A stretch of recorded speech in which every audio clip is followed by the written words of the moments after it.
Assalamualaikum, salam sejahtera dan selamat pagi guys. Pagilah sekarang ni kan. So hari ni 13 hari bulan, hari Jumaat. Jam tepat pukul 12.15 pagi. Tengok semua dia orang dah keluar. Kolam tutup pukul 12. So sekarang ni kita nak lapangkan ikan tapak sebanyak 300 ekor untuk buka kolam pada hari Sabtu 14 hari bulan 6 tahun 2025. Kolam 2. So ikan tapak sebanyak 300 ekor kita akan lepaskan. Dan yang spesialnya, hari Sabtu ni merupakan pecah tabung kerapu bintik 3,000.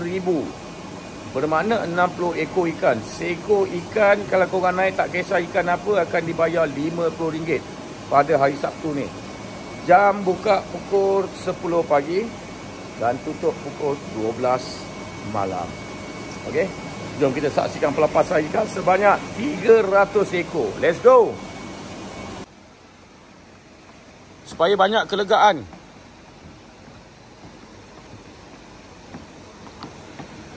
Kita tengok ikan tapak 300 ekor. Mana muka Imran?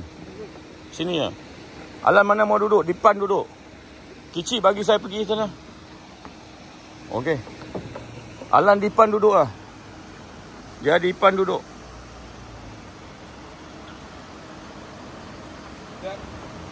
Macam mana awak boleh jalan atas air? Lain macam lah soalan kau. Kicik mari.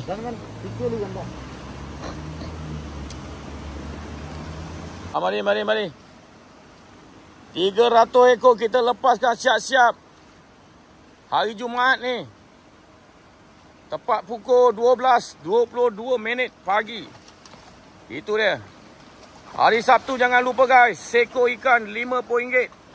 Sampai habis 3,000. Bermakna 60 ekor ikan. Awal-awal tu. Masuk pukul 10. Oh, nampak tu, nampak. Tapak 300 ekor kan. Berat ni. Berat. Steady. Kasih pin meh, cantik. Tap screen kan, tap screen. Belanja lah tap screen pagi Jumaat ni. Itu dia. Tap screen, come on lah, tap screen. Steady lah, barulah semangat. 300 ekor guys, seekor RM50.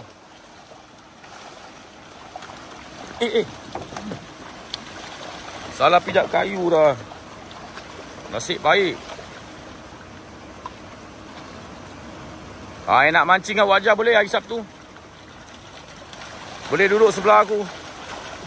Seekor RM50. Itu dia.